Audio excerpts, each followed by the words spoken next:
မင်္ဂလာပါဒီနေ့ပြောပြမယ့်ဇလန်ကတော့လယ်သမားကောင်လေးတစ်ယောက်နဲ့မိန်းကလေးတစ်ယောက်ရဲ့အခြေဇလန်ပါသူမနဲ့တညတာအတူနေနိုင်ဖို့အတွက်လူတွေကသူတို့ရဲ့အရာအားလုံးကိုစွန့်လွတ်နိုင်ကြပါတယ်တနေ့မှာတော့ဒီလယ်သမားကောင်လေးကသူမကိုအင်ခေါ်သွားပြီးသူတို့နှစ်ယောက်အတူတူနေထိုင်ဖြစ်ကြမှာပါ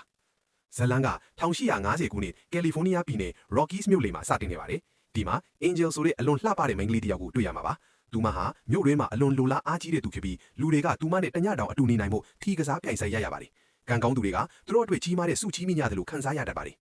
Angel ကတော့အခုမသားတဲ့ဘဝထဲမှာပိတ်မိနေတဲ့ပုံရပါတယ်။သူမကမေမေနန်နာနဲ့အတူနေခဲ့တဲ့ပျော်ရွှင်ခဲ့တဲ့အချိန်တွေကိုပြန်တွေးမိပါတယ်။တနည်းမှာသူမရဲ့အဖေ Alex ကပထမဆုံးအချိန်လာတွေ့ပါတယ်။ဒါပေမဲ့ Alex က Angel ကိုမျက်နှာတောင်မဆိုင်ဘဲအခန်းထဲကထွက်သွားခိုင်းလိုက်ပါတယ်။ပြီးတော့နန်နာကိုအေးဆက်စွာပြောလိုက်ပါတယ်။မင်းကငါအိမ်မှာနေလေ။ဒါပေမဲ့ငါမင်းကိုလက်ထပ်ခဲ့တာမဟုတ်ဘူး။အနာဂတ်မှာလည်းလက်ထပ်မှာမဟုတ်ဘူး။ဒီကလေးကိုငါမလိုချင်ဘူးဆိုတာအစကလေးကပြောခဲ့ပြီးပြီ။ဒီကလေးကတရားမဝင်တော့ကလေးပဲ။ Angel ကအပြင်မှာရပ်ပြီးအားလုံးကြားခဲ့ရပြီးအဖေရဲ့ရက်စက်မှုကြောင့်ဒေါသထွက်လာပါတယ်။သူမကငိုကြွေးဖြစ်သွားပါတယ်။နန်နာကထွက်လာပြီးသမီးရဲ့အမမဟုတ်ဘူးသမီးကိုဒီကဘာပေါ်မှာမေမေအယမ်းဖြစ်တယ်လို့နှစ်သိမ့်ပေးခဲ့ပါတယ်ရသပတ်တာအနေငယ်အကြမှာ Alex ကစားတစ်ဆောင်ပို့လာပြီးသူတို့နဲ့အဆက်အသွယ်အားလုံးဖျောက်တောက်လိုက်ပါတယ်အင်းရောင်းပစ်လိုက်ပါတယ်နောက်တစ်ခါမှတွေ့မှာမဟုတ်ဘူးလို့ပြောလိုက်ပါတယ်အခြားရွေးချယ်စရာမရှိတော့တဲ့နန်ဒါကပစ္စည်းတွေထောက်ပြီးအင်းကျုံနဲ့အတူအိမ်ကထွက်ခွာသွားခဲ့ပါတယ်အသက်ရှင်နိုင်ဖို့ဆိုတဲ့ရည်ရွယ်ချက်နဲ့နန်ဒါကပန်းဝယ်ဒီဂျွန်စီသွားပြီးသူမရဲ့လက်ဝဲရတနာတွေကိုရောင်းဖို့ကြိုးစားခဲ့ပါတယ်ဒါပေမဲ့ဂျွန်ကကြည့်ရှုပြီးအဲ့ဒါတွေကအတူတွေဖြစ်ပြီးတန်ဖိုးမရှိဘူးလို့ပြောလိုက်ပါတယ်သို့တော့သူကထပ်ပြောပါတယ်ခမ ्या ကိုယ်တိုင်ကတော့အလွန်တန်ဖိုးရှိပါတယ်ငါအတွက်အလုပ်လုပ်ရင်ပတ်စံရှာနိုင်ပြီးနေစရာလေးရမယ်အခြေအနေအခက်အခဲကြောင့်နန်နာကတွန့်ဆိုပြီးသဘောတူခဲ့ရပါတယ်ဂျွန်ကအစားပထမလိုက်စားပြီးနောက်ပိုင်းမှာပတ်စံရှာဖို့အတွက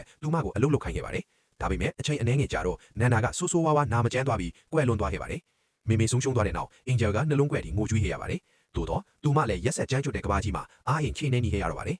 ်အခုဇလန်ကပိစုံပန်ကာလာကိုပြောင်းလဲလာပြီးမိုက်ကယ်ဆိုတဲ့စူးစမ်းလုပ်ကိုင်တဲ့လယ်သမားတစ်ယောက်ကိုတွေ့ရမှာပါမိုက်ကယ်ကတမန်ချမ်းစာကိုယုံကြည်တဲ့ကျိုးချောင်းစီစွာလူရန်တစ်ယောက်ဖြစ်ပြီးသူ့လေယာကိုတစ်ယောက်တည်းစီမံနေတဲ့သူပါသူကနေ့တိုင်းဖျားเจ้าမှာဆူတောင်းပြီးတနေ့မှာဘဝအဖော်တစ်ယောက်အတွက်ဆူတောင်းခဲ့ပါတယ်သူကိုအမှန်တကယ်ချစ်ပြီးသူနဲ့အမြဲအတူနေမဲ့သူတစ်ယောက်အတွက်ညနေခင်းမှာမိုက်ကယ်ကသူ့ကုန်ပစ္စည်းတွေရောင်းဖို့မြို့ကိုသွားပါတယ်အဲ့ဒီမှာအင်ဂျယ်ကလမ်းလျှောက်ထွက်လာတဲ့အခါမှာသူမကိုမြင်လိုက်ပါတယ်သူမရဲ့အလှကြောင့်သူကဆွဲလန်းသွားပြီးပထမတွေ့ချိန်ကလေးကချစ်မိသွားပါတယ်စကူးစိုးရိမ်မိလို့မိုက်ကယ်ကသူ့တငယ်ချင်းကိုအင်ဂျယ်အကြောင်းမေးလိုက်တော့တငယ်ချင်းကပြောပြပါတယ်အင်ဂျယ်ကမြို့ထဲမှာရှိတဲ့နန်းကြီးတဲ့နန်းမှာနေတယ်သူမဟာအလှဆုံးပြီးအစည်းတန်ဆုံးမိန်းကလေးပါလူတွေကသူမနဲ့တညတောင်အတူနေဖို့အခွင့်အရေးရဖို့တန်းစီနေရတယ်မိုက်ကယ်ကဒီစကားကိုကြားရတော့စိတ်မသက်သာဖြစ်သွားပါတယ်ဒါပေမဲ့သူမရဲ့နောက်ခံကဘလို့ပဲဖြစ်ဖြစ်သူမကိုတွေ့ဖို့ဆုံးဖြတ်လိုက်ပါတယ်ညနေခင်းမှာအင်ဂျယ်ရဲ့အလုပ်ချိန်ပြီးသွားတဲ့အခါမှာသူမရဲ့တထက်ဒက်ချက်အတွက်အလုပ်လုပ်တဲ့ဘော်ဒီကတ်တစ်ယောက်ကသူမရဲ့ဝင်းငွေကိုကောက်ခံဖို့လာပါတယ်ပမာဏကမရောက်တဲ့အတွက်ဘော်ဒီကတ်ကအင်ဂျယ်ကိုရုတ်တရက်စစ်ဆဲပြီးသူမကရွှေနှောင်းထားဝှေ့ထားတယ်လို့ပြောလိုက်ပါတယ်အင်ဂျယ်ကဒေါသထွက်ပြီးသူ့ကိုပြန်ထုတ်ပြောလိုက်တော့ဘော်ဒီကတ်ကပို့ဒေါသထွက်သွားပါတယ်သူကသူမကိုရေချိုးကန်စီဆွဲသွားပြီးရေထဲမှာနှိမ့်မြုပ်စတင်လိုက်ပါတယ်အဲ့ဒီအချိန်မှာဒက်ချက်ကဝင်းဆွဲဖက်ပြီးဘော်ဒီကတ်ကိုရက်ခိုင်းလိုက်ပါတယ်အင်ဂျယ်မှာအနာရောဂါလေးတောင်ရရင်အပြင်မှာစောင့်နေကြတဲ့လူတွေကမင်းကိုမချမ်းသာပေးဘူးဒေါသကိုချုပ်ပေးပြီးလူမကိုနောက်အချိန်မှလည်းအစင်တင်ပြင်ပေးခဏကြာမှအင်ဂျယ်ကပြန်ဝတ်ဆင်ပြီးအလုပ်ပြန်ဆက်လိုက်ပါတယ်ဒီတစ်ခါမိုက်ကယ်ကလူမကိုတွေ့ဖို့ရောက်လာပါတယ်အင်ဂျယ်ကသူ့ကိုကြည့်ပြီးမိလိုက်တယ်မင်းကိုဘယ်လိုပြောစီနိုင်မလဲမိုက်ကယ်ကဖြေပါတယ်ငါကအဲ့ဒီတော့လာတာမဟုတ်ဘူးခမည်းနဲ့စကားပြောချင်ရုံပါတယ်ငါကအခြားလူတွေလိုမဟုတ်ဘူးငါကလယ်သမားပါလယ်ကွင်းမှာအလုပ်လုပ်တယ်ပြီးတော့မိုက်ကယ်ကအင်ဂျယ်ကိုလက်ထပ်ဖို့အဆိုပြုလိုက်ပါတယ်ဒါပေမဲ့အင်ဂျယ်ကဒီစကားကြားရတော့ရဲမောလိုက်ပြီးပြောပါတယ်ဒါကဒီအပတ်ရဲ့90မြောက်အဆိုပြုချက်ပဲမင်းလိုလူတွေများကဒီကိုလာပြီးငါ့ကိုချိုးထားတဲ့စကားပြောတတ်တယ်မိုက်ကယ်ရဲ့အချိန်ပြီးတော့ပါတယ်အင်ဂျယ်ကသူ့ကိုအခန်းကထုတ်ပစ်လိုက်ပါတယ်သို့တော့နောက်တစ်နေ့မှာမိုက်ကယ်ကအင်ဂျယ်ကိုပြန်တွေ့ဖို့လာပြီးဒီတစ်ခါပတ်စံနှစ်ဆပေးလိုက်ပါတယ်သူကပြောလိုက်တယ်ငါကပထမတွေ့တဲ့အချိန်ကတည်းကခမ ्या ကိုချစ်မိသွားတယ်ငါနဲ့အတူလိုက်လာပါငါတို့လက်ထပ်ပြီးအမြဲတမ်းအတူနေကြမယ်အင်ဂျယ်ကသူ့စကားကိုအလေးမထားပဲဖြေပါတယ်မင်းပတ်စံရောအချိန်မှာဖြုံးတီးနေတယ်ငါစီလားမင်းရဲ့အလုပ်လုပ်ပြီးသွားပါငါကမင်းရဲ့အမြဲတမ်းမဖြစ်နိုင်ဘူးနောက်တစ်ခါထပ်မိုက်ကယ်ရဲ့အချိန်ပြီးသွားပြီးအဲ့ဒီဘော်ဒီကတ်ကသူ့ကိုထုတ်ဖို့လာပါတယ်နောက်ပိုင်းမှာမိုက်ကယ်ရဲ့တငယ်ချင်းကသူ့ကိုနားလည်အောင်စကားပြောဖို့ကြိုးစားတယ်အင်ဂျယ်ကမင်းအတွက်မသိတော့ဘူးဒါပေမဲ့မိုက်ကယ်ကပြောပါတယ်ငါနောက်တစ်ခါထပ်ကြိုးစားခြင်းတယ်ညနေခင်းမှာသူကအင်ဂျယ်ကိုထပ်တွေ့ဖို့ပြန်သွားပါတယ်ဒီတစ်ခါမိုက်ကယ်ကငြိမ်ငြိမ်သက်သက်အင်ဂျယ်ကိုအကြောင်းပြောဖို့ကြိုးစားတယ်သူကပြောတယ်မင်းဘာလို့ဒီလိုအငဲဘွားမျိုးမှာနေချင်တာလဲငါမသိဘူးမင်းကငါအတွက်ဘာမှမခံစားဘူးလားမင်းရဲ့နှလုံးသားထဲမှာဘာမှမရှိဘူးလားပြီးတော့မိုက်ကယ်ကသူမကိုချစ်ချင်းမေတ္တာနဲ့နမ်းပြီးမေးလိုက်တယ်မင်းကငါအချစ်ကိုမခံစားနိုင်သေးဘူးလားအင်ဂျယ်ကအေးဆက်စွာဖြေပါတယ်ငါမင်းကိုမချစ်ဘူးမင်းနဲ့လက်ထပ်ချင်တာလည်းမဟုတ်ဘူးမင်းကရိုးရိုးလဲသမားတစ်ယောက်ပဲအဲ့ဒီခက်များတာဘာမှမဟုတ်ဘူးမိုက်ကယ်ကနှလုံးကွဲသွားပြီးတိတ်တဆိတ်ထွက်သွားခဲ့တယ်အခုဇလန်ကအင်ဂျယ်ရဲ့ကလေးဘွားကိုပြန်ပြပါတယ်မိမိတေးတင်းနောက်ပန်းဝေဒီဂျွန်ကအင်ဂျယ်ကိုအခြားမြို့တစ်မြို့ခေါ်သွားပါတယ်သူကသူမကိုရောင်းစားဖို့စီစဉ်ထားတယ်ဒါပေမဲ့အဲ့ဒီမှာအလုပ်လုပ်နေတဲ့ဆယ်လီဆိုတဲ့မိန်းကလေးကသူ့ကိုတောင်းပန်ပြီးပြောတယ်ဒီကလေးကိုအခြားနေရာခေါ်သွားဒီနေရာကသူ့အတွက်မတင်တော့ဘူးဂျွန်ကသူမရဲ့တောင်းပန်မှုကိုလှိတ်ရှူရှုပြီးအင်ဂျယ်ကိုတယောက်တည်းဒျုတ်နဲ့တွေ့ဖို့ခေါ်သွားတယ်ဒျုတ်ရောက်လာတဲ့အခါဂျွန်ကပြောတယ်ကလေးရှိပြီငါပစံပေးဒါပေမဲ့ဒျုတ်ကသူ့လူတွေကိုချက်ချင်းတက်ခိုင်းလိုက်တယ်ဒါကိုမြင်လိုက်တဲ့အင်ဂျယ်ကကြောက်လန့်သွားပါတယ်ဒါပေမဲ့ဒျုတ်ကသူမကိုချင်းချောက်ပြီးပြောတယ်အခုကစပြီးမင်းကငါအတွက်အလုပ်လုပ်ရမယ်အခြားလေးချယ်စရာမရှိတော့တဲ့အင်ဂျယ်ကအတင်းနေကြရပါတော့တယ်နှစ်တွေကြာလာတဲ့အင်ဂျယ်ကြည့်လာပြီးဒျုတ်ကသူမကိုသူ့ရဲ့ကုန်းတွေအိမ်မှာအလုပ်လုပ်ခိုင်းတယ်အဲ့ဒီအချိန်မှာတော့အင်ဂျယ်ကကြောက်ရွံ့မှုအလုံးဆုံးရှုံးသွားပြီးကဘာဘိုးကယောက်ျားအလုံးတူညီတယ်လို့ယူဆလာပါတယ်ဒီနေ့မှာသူမရဲ့အဖေ Alex ကအဲ့ဒီနေရာကိုလာရောက်ပြီးအင်ဂျယ်ကသူ့သမီးဖြစ်တာမသိပဲနေခဲ့တယ်သူကသူမကိုသူ့အခန်းထဲခေါ်သွားတဲ့အခါအင်ဂျယ်ကအမှန်တရားကိုပြောပြလိုက်တယ် သူ့ရဲ့လုပ်ရတွေကသူ့သမီးရဲ့ဘဝကိုဖျက်ဆီးခဲ့တာသဘောပေါက်လာတော့ Alex ကသူ့ကိုသူအပြစ်တင်ပြီးတတ်သိခဲ့တယ်နောက်ပိုင်းမှာ Sally က Angel ကိုပတ်စံလေးနဲ့ပြေးပြီးဖြော့ပြေကိုကူညီခဲ့တယ်ဒါပေမဲ့ Duke တိလိုက်တော့ဒေါသထွက်ပြီး Sally ကိုတတ်ပစ်လိုက်တယ်ဒီကြားထဲမှာ Angel ကမြို့ကထွက်ဖို့တင်ပေါ်စီလိုက်တယ်တင်ပေါ်ပေါ်မှာသူမကကောင်မလေးအကွင်းလေးနဲ့တွေ့တယ်အစပထမတော့သူတို့ကရင်းနှီးကြပုံရတယ်ဒါပေမဲ့ Angel က Rocky ဆိုတဲ့မြို့ကိုရောက်တော့အဲ့ဒီကောင်မလေးတွေကသူမကိုတိုက်ခိုက်ပြီးပတ်စံခိုးယူပြီးသူမကိုတတိလဲအောင်ထားခဲ့တယ်Duchess ဆိုတဲ့အမျိုးသမီးတယောက်က Angel ကိုတွေးပြီးကဲတင်ခဲ့ပြီးသူမရဲ့နန်းကြီးစဲခေါ်လာခဲ့ပါတယ်။ Duchess က Angel ကိုနေစရာပြီးပေမဲ့နောက်ဆုံးမှာတော့သူမကိုအလုတ်လောက်ခိုင်းလိုက်ပါတယ်။ဇလန်ကပြီးဆိုပန်ကာလာပြန်ရောက်လာပြီး Angel ရဲ့ကျမ်းမာရေးကဆိုးရွားလာပါတယ်။တငယ်ချင်းကအကြောင်းမေးတော့သူမကဖြေတယ်။ Michael ကိုတွေးမိလို့ငါခွန်အားချိနွယ်သွားတယ်။သူမကသူမရဲ့အခုဘဝကိုစွန့်လွတ်ဖို့ဆုံးဖြတ်ခဲ့ပြီလို့ဝန်ခံပါတယ်။ Angel ကသူမရဲ့ပတ်စံအားလုံးစုဆောင်ပြီး Duchess စီဝါထားခဲ့တယ်။ဒါကြောင့်သူမက Duchess စီသွားပြီးသူမရဲ့စုဆောင်ငွေကိုပြန်တောင်းခဲ့ပါတယ်။ဒါပေမဲ့ Duchess ကအေးဆက်စွာပြန်ညင်းပြီးသူမကိုချက်ချင်းထွက်သွားခိုင်းလိုက်ပါတယ်။ Duchess က Angel ကိုမထီမဲ့မြင်ကြည့်ပြီးပြောတယ်။ဒီနေရာကထွက်ပြီးမင်းပါလို့မလဲ။ငါကမင်းကိုကောင်းတဲ့အစားအစာအဝတ်အစားနေစရာခေါင်မုံပေးနေတယ်မင်းကအပြင်မှာပါရှာတွေ့မလဲဒါပေမဲ့ Angel ကသူမရဲ့စိတ်ကိုပြီးပြီးသူမကခိုင်မာစွာဖြေတယ်ငါပတ်စံပေးပါဒါကိုကြားတဲ့ Duchess ကဒေါသထွက်ပြီးကြွေးကြော်တယ်ငါမင်းကိုဘာမှမပေးဘူး Angel ကလည်းထပ်တူဒေါသထွက်ပြီးသူမကိုပြန်အောင်လိုက်ပါလေဒေါသထွက်သွားတဲ့ Duchess ကသူမရဲ့ bodyguard ကိုခေါ်ပြီးအမိန့်ပေးတယ်သူ့ကိုသင်ခန်းစာပေးပါ bodyguard က Angel ကိုအပြင်ဆွဲထုတ်ပြီးရက်ဆက်စွာရိုက်နှက်လိုက်ပါတယ်ညအချိန်မှာ Michael ကကြမ်းတမ်းတဲ့အိမ်မက်တစ်ခုမှတ်မိတယ် Angel ကိုဆိုးရွားတဲ့အရာတစ်ခုခုဖြစ်နေတယ်လို့စိတ်ပူပြီးသူကမနှက်စောကလေးက Nanny ကိုပြေးသွားပြီး Angel ကိုအလွန်ဆိုးရွားတဲ့အခြေအနေမှာတွေ့လိုက်ပါတယ်သူမကိုဒီလိုမြင်လိုက်တော့ Michael ကဒေါသနဲ့ပြေးသွားပြီး Duchess ကိုရင်ဆိုင်ပြီးချိန်ညာနဲ့ငါသူ့ကိုအခုချက်ချင်းဒီကနေခေါ်သွားမယ် Duchess ကအေးဆက်စွာဖြေတယ်သူမကငါ့ကိုအကျွေးရှိတယ်အဲ့ဒါမဆက်မချင်းသူမမသွားနိုင်ဘူးထွန်းဆုချင်းမရှိပဲ Michael က Duchess ကို Angel ရဲ့အကျွေးထက်3ဆပို့ပေးလိုက်ပါတယ်ပြီးတော့သူက Angel ကိုလှည့်ပြီးဒူးထောက်ပြီးသူ့မိမိရဲ့လက်စွပ်ကိုပေးရင်ပြောတယ်မင်းကငါနဲ့လက်ထပ်မလားစိတ်လှုပ်ရှားသွားတဲ့ Angel ကနူးညံ့စွာပြောတယ်ဟုတ်ကဲ့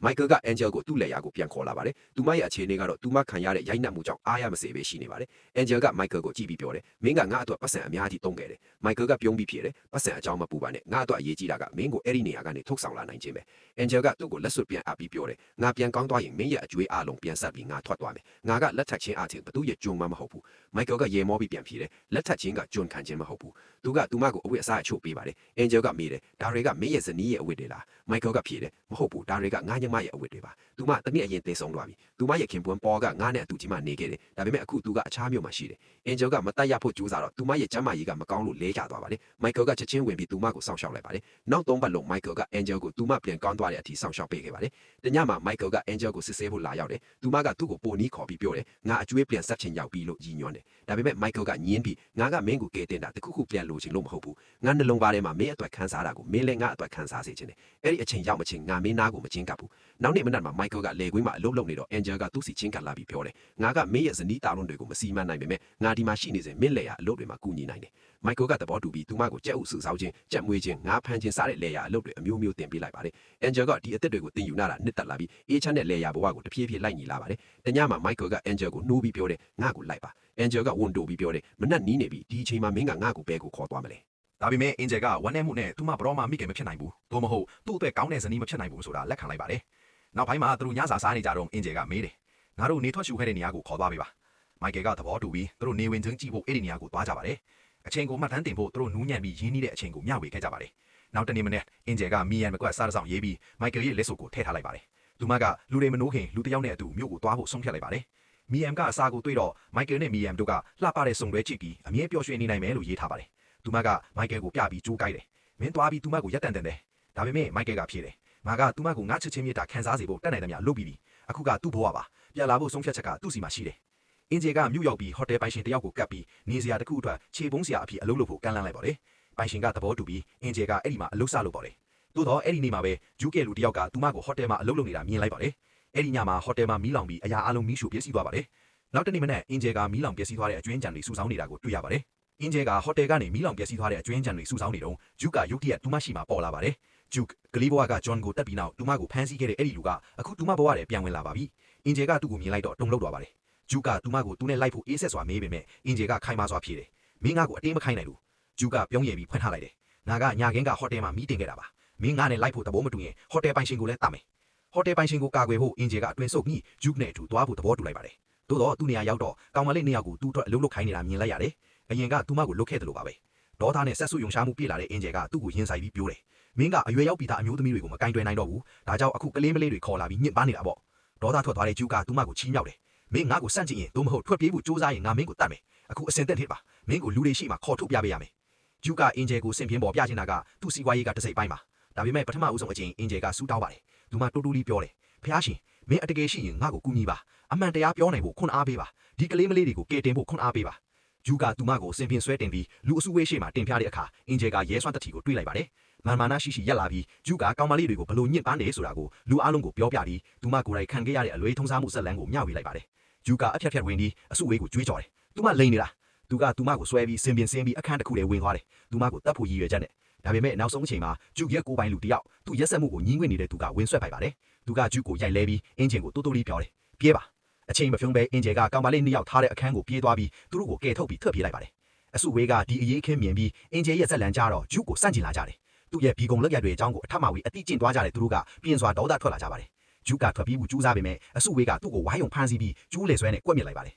ဇက်ကွက်က3နှစ်ကြာပြီးနောက်ကိုရွှေ့သွားပါတယ်ပေါ်ကအခြားမြို့တစ်ခုမှာရင်းနှီးတဲ့ပုံရိပ်တစ်ခုမြင်လိုက်ပါတယ်အင်ဂျယ်ပါစိတ်ဝင်စားလာတဲ့သူကသူမနောက်လိုက်ပြီးကြီးမားတဲ့ကြောင်းတစ်ခုထိရောက်သွားပါတယ်အတွင်းမှာမေးမြန်းလိုက်တဲ့အခါသူကသူမကိုတွေ့ပြီးမေးတယ်ဒါတွေအားလုံးပါလဲမင်းဒီမှာဘာလုပ်နေတာလဲ အင်ဂျယ်ကပြုံးပြီးရှင်းပြတယ်ဒါကငါလိုမိန်းကလေးတွေအတွက်ဘဝသစ္စာတင်ခြင်းတဲ့သူတွေအတွက်ကြောင်းပါဒီမှာသူတို့ကပညာရေးနဲ့ပိုကောင်းတဲ့အနာဂတ်အတွက်အခွင့်အလမ်းရရှိကြတယ်ဖောကဝမ်းသာပြီးမိုက်ကယ်နဲ့မယ်ရီအမ်အကြောင်းမေးလိုက်ပါတယ်အင်ဂျယ်ကဂယုဆိုင်စွာနားထောင်နေတော့ဖောကပြောတယ်မယ်ရီအမ်ကအခုငါဇနီးဖြစ်နေပြီသူမမိခင်လည်းဖြစ်တော့မယ်မင်းကမိုက်ကယ်နဲ့မယ်ရီအမ်တို့အတူတူဖြစ်လိမ့်မယ်လို့တွေးခဲ့တယ်ဒါပေမဲ့မိုက်ကယ်ကသူမကိုညီမလိုပဲမြင်ခဲ့တယ်သူကမင်းကိုစောင့်နေသေးတယ်ဒါကြားရတဲ့အင်ဂျယ်ကဝမ်းနည်းမှုလိုက်တစ်ခုခံစားရပါတယ်သူမကအမြဲတမ်းမိုက်ကယ်အတွက်မြင့်မြတ်တဲ့အမျိုးသမီးတစ်ယောက်ရှိစေချင်ခဲ့တာပါဖောကပြီးတော့သူမကိုတောင်းပန်တယ်ငါနဲ့ပြန်လိုက်လာပါငါညနေ4 နာရီမှထွက်တော့မယ်မင်းလိုချင်ရင်အတူတူလိုက်လို့ရတယ်ဒီကြားထဲမှာမိုက်ကယ်ကသူ့လက်ကွင်းတွေမှာအလုံးလုံးနေတာကိုတွေ့ရပါတယ်သူကြည့်တော့အင်ဂျယ်ကသူ့စီရှောက်လာနေတာမြင်လိုက်ရပါတယ်သူမကသူ့ရှေ့မှာရက်လိုက်ပြီးပထမဆုံးအချိန်ပြောလိုက်တယ်ငါအမိအမှန်ကဆဲရာပါငါအခုထိဘသူ့ကိုမှမပြောခဲ့ဘူးငါပြန်လာတာကမင်းကိုငါအလွန်ချစ်တယ်လို့ပြောဘူးပါငါမင်းကိုဖြစ်စေခဲ့တဲ့နာကျင်မှုအားလုံးအတွက်ခွင့်လွှတ်ပေးပါငါကြောင့်မင်းအများကြီးခံခဲ့ရတယ်စိတ်ထဲမှာနွယ်ထွေးမှုနဲ့မိုက်ကယ်ကဖြေတယ်အဲ့ဒီအခက်အခဲတွေအားလုံးကငါတို့ကိုဒီလှပတဲ့အချိန်စီပို့ခဲ့တာပါအခုငါတို့အတူတူရှိနေကြပြီသူကသူ့မိမိရဲ့လက်စွပ်ကိုထုတ်လိုက်တယ်ဒီနှစ်တွေတလက်ရောက်လုံခြုံစွာထားခဲ့တာပါပြီးတော့အင်ဂျယ်ကိုပေးလိုက်တယ်သူကပြုံပြီးပြောတယ်ငါဘဝထဲကိုကြိုးဆိုပါတယ်ဝမ်းသာမှုကြောင့်လွှမ်းမိုးသွားတဲ့သူတို့ကဖတ်ထားပြီးနမ်းလိုက်ကြပါတယ်နောက်ဆုံးမှာအချင်းချင်းငိမ့်ချမှုကိုရရှိခဲ့ကြပါတယ်ဇလန်ကနှစ်အနည်းငယ်ရှေ့သွားခွန်သွားပါတယ်မိုက်ကယ်ကရေခမ်းနားကငါးဖမ်းနေတော့အင်ဂျယ်ကသူ့စီချင်းကပ်လာပါတယ်ထင်းရှားစွာကိုဝန်းရှိနေပါတယ်မိသားစုကပြေဆုံးသွားပြီးအင်ဂျယ်ကအတိပယ်တိုင်းပြန်လဲတတ်တာကျမ်းမာလာပါပြီဇလန်ကသူတို့ရဲ့အေးချမ်းပျော်ရွှင်တဲ့ဘဝနဲ့နှီးကုန်းချူပါတယ်